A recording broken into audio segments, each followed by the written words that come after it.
নমস্কার, আমি সুভাষ রঞ্জন বন্দ্যোপাধ্যায়। দেখুন, দেখতে দেখতে আমরা 2026 সালের মে মাসে এসে পৌঁছলাম, অর্থাৎ 5 নম্বর মাস। আপনারা জানেন 5 সংখ্যাটা বুধকে ইন্ডিকেট করে। আপনার জন্ম রাশি বা লগ্ন যদি হয় তুলা, তাহলে দেখুন এটা আপনার একটা ন্যাচারাল ট্যালেন্ট। সেটা হচ্ছে যে খুব সব কিছুর মধ্যেই একটা সুন্দর ব্যালেন্স তৈরি করা, সুন্দর বা সুচারুভাবে নেগোশিয়েট করতে পারা, খুব সুন্দরভাবে রিলেশনশিপের জায়গাটাতেও কিন্তু একটা ব্যালেন্স মেনটেন করা, এটা আপনার ন্যাচারাল ট্যালেন্ট। কিন্তু আপনি যদি খুব ঠান্ডা মাথায় ভাবেন, দেখুন বিগত 1-1.5 মাসে সেটা কিন্তু অনেকটাই আপনি হারিয়েছেন, যেটা এই মাসটাতে কিছুটা হয়তো পরিবর্তন পাবেন। কারণ সংখ্যাতত্ত্বে যেমন পুরো মাসটাতে একটা বুধের ভাইব্রেশন আপনি পাচ্ছেন, এর পাশাপাশি কিন্তু মঙ্গল, যিনি আপনার দ্বিতীয় পতি এবং সপ্তম পতি, তিনি শনির সাথে একত্রে আপনার ষষ্ঠভাবে অবস্থান করছিলেন। 11ই মে সেই মঙ্গল কিন্তু আপনার রাশির সপ্তমভাবে স্বক্ষেত্রী অবস্থানে যাচ্ছেন, এবং সেটা কিন্তু একটা দীর্ঘ সময় পর। সুতরাং রাশির উপরে মঙ্গলের পূর্ণ দৃষ্টি থাকছে। এই সময়টাতে আপনার প্রধান দায়িত্ব বলা যেতে পারে নিজেকে যতটা সম্ভব ইগো থেকে দূরে রাখা, নিজেকে যতটা সম্ভব সেন্টিমেন্টাল না করা, যতটা সম্ভব তাড়াহুড়ো করে বা হঠকারিতার মাধ্যমে কোনো সিদ্ধান্ত না নেওয়া। বিগত সময়টাতে যারা গৃহ সংক্রান্ত ব্যাপারে, বিশেষ করে পারিবারিক দিক থেকে ব্যক্তিগত প্রণয়মূলক কোনো সম্পর্কের ক্ষেত্রে একটা চরম অস্থিরতার মধ্যে ছিলেন, 11 তারিখের পর সেই জায়গাটাতে হয়তো আপনি কিছুটা সাম্যাবস্থা মে মাসের 11 তারিখের পর পেতে পারেন। কিন্তু এর পাশাপাশি অন্যান্য গ্রহদের অবস্থানগুলোও কিন্তু আমরা এক নজরে দেখে নেব।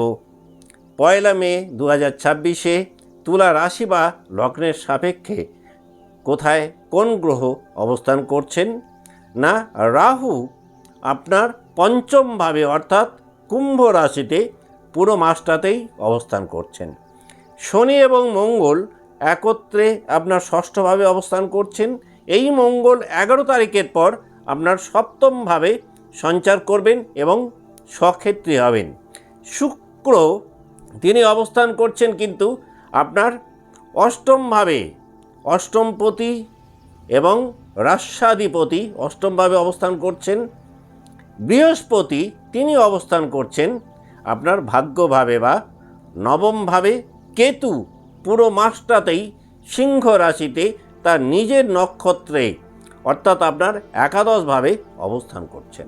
তাহলে মে মাসের মাঝামাঝি সময় পর্যন্ত আপনার একাদশপতি অর্থাৎ প্রাপ্তির কারক গ্রহ, তাকে যেমন আপনার সপ্তমভাবে সুতুঙ্গি অবস্থানে পাচ্ছেন, মাঝামাঝি সময়ের পর কিন্তু তিনি আপনার অষ্টমভাবে সঞ্চার করছেন। চেষ্টা করুন যে কোনো ধরনের কনফ্লিক্টে যতটা নিজেকে কম জড়াতে পারবেন, আর্গুমেন্টের জায়গাটা যদি কমাতে পারেন, তাহলে কিছুটা হলেও কিন্তু স্থিতিশীলতার মধ্যে নিজেকে আনতে পারবেন। দেখুন, মাসের শুরুতেই কিন্তু আপনার রাশির অধিপতি এবং অষ্টমপতি তিনি অষ্টমভাবে অবস্থান করছেন। কাজেই আপনার দায়িত্ব হবে এই সময়টাতে কিন্তু আচরণগত জায়গাটাতে যতটা সম্ভব নিয়ন্ত্রণ রাখার। যদিও সেকেন্ড হাফটাতে তিনি আবার আপনার নবমভাবে সঞ্চার করবেন। কাজেই মে মাসের সেকেন্ড হাফটাতে আপনি তুলনামূলকভাবে ভাগ্যভাবের একটা সহায়তা এক্সপেক্ট করতে পারেন। যারা ভীষণ রকমভাবে ব্যক্তিগত সম্পর্কের জায়গাগুলোকে নিয়ে একটা অস্থিরতার মধ্যে কাটাচ্ছেন, তারা সেকেন্ড হাফটাতে কিন্তু তুলনামূলকভাবে কিছুটা স্টেবিলিটি হয়তো এক্সপেক্ট করতে পারেন। তবে যদি আপনার জন্ম ছকে শুক্র, মঙ্গল বা রাহু ষষ্ঠ, অষ্টম বা দ্বাদশভাবে থাকেন এবং এর পাশাপাশি শুক্র, মঙ্গল বা রাহুর মহাদশা বা অন্তর্দশা চলে, তাহলে কিন্তু নিশ্চিত রূপে আপনার যতটা সতর্ক থাকলে ভালো হয়। আপনি যদি থাকতে পারেন তাহলে হয়তো আপনি এই মাসটাতে কিছু বড় ধরনের রদবদল এক্সপেক্ট করতে পারেন মে 2026-এ। আপনি যদি চাকরি জীবনে থাকেন, সেই চাকরির ক্ষেত্রে যদি টিম ওয়ার্কের একটা মস্ত বড় ভূমিকা থাকে, তাহলে আপনি কিছুটা উন্নতি পেতে পারেন। যদিও মাসের মাঝামাঝি সময়টাতে চাকরি ক্ষেত্রে কিন্তু ইমিডিয়েট বস বা হায়ার ম্যানেজমেন্টের সাথে একটু মিসআন্ডারস্ট্যান্ডিংয়ের মধ্যে আপনি পড়তে পারেন। আপনি যদি ব্যবসায় থাকেন এবং সেই ব্যবসা যদি পার্টনারশিপে হয়, তাহলে কিন্তু পার্টনারের সাথে কিছুটা এথিক্যাল কনফ্লিক্ট হয়তো তৈরি হতে পারে মে 2026-এ, যদি আপনার জন্মরাশি বা লগ্ন হয় তুলা। আপনি যদি এই মাসটাতে নতুন কোনো কন্ট্রাক্ট বা ডিল সাইন করেন, তাহলে কিন্তু আপনার প্রাথমিক কর্তব্যই হবে ডকুমেন্টেশনের জায়গাটাকে প্রপারলি যাচাই করে তারপর সেই ডিল বা কন্ট্রাক্ট সাইন করা। অন্যথায় পরবর্তীকালে কোনো আইনি জটিলতা হয়তো তৈরি হতে পারে। ফিজিক্যাল হেলথের ক্ষেত্রে আপনার স্ট্রেস বা অ্যাংজাইটি রিলেটেড প্রবলেম এই মাসটাতে আপনাকে কিছুটা সাফার করাতে পারে। আপনার যদি অলরেডি হরমোনাল ইমব্যালেন্স জনিত কোনো সমস্যা থেকে থাকে, সেটা হয়তো এই মাসটাতে একটু ট্রিগার করতে পারে। শরীরের মধ্যে ওভারঅল কিছুটা উইকনেস আপনি ফিল করতে পারেন। এখন আমরা দেখে নেব তুলা রাশি যে 3টে নক্ষত্রকে নিয়ে গঠিত, সেই নক্ষত্রে যারা জাতক বা জাতিকা রয়েছেন মে 2026 কেমন কাটাবেন।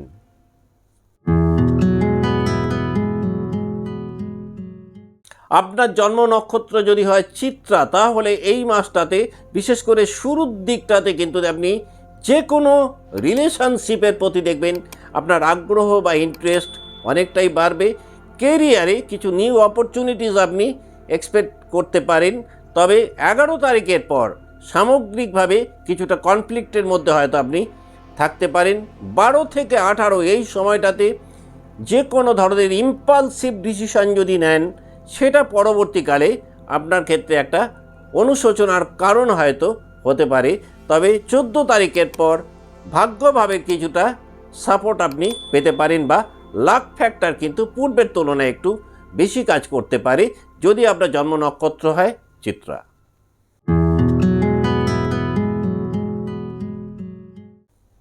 সাতই যদি হয় আপনার জন্ম নক্ষত্র, তাহলে মাসের শুরুতেই কিন্তু আপনার মধ্যে একটা স্বাধীন চেতা মনোভাবের প্রকাশ আপনি দেখতে পাবেন। এই মাসটাতে আপনি নিজেই কিন্তু একাধিক অপরচুনিটিস এক্সপ্লোর করতে সক্ষম হবেন। 11 তারিখের পর কিন্তু সামগ্রিকভাবে কর্মক্ষেত্রে ওয়ার্ক প্রেশার অনেকটাই বাড়তে পারে। কেরিয়ারে একটা বড় রদবদল আপনি এক্সপেক্ট করতে পারেন মে 2026-এ। 14 তারিখের পর কিছু আনএক্সপেক্টেড বেনিফিট হয়তো আপনি পেতে পারেন। তবে রিলেশনশিপের ক্ষেত্রে কিন্তু কিছুটা হলেও মানসিক দূরত্ব বৃদ্ধি পেতে পারে।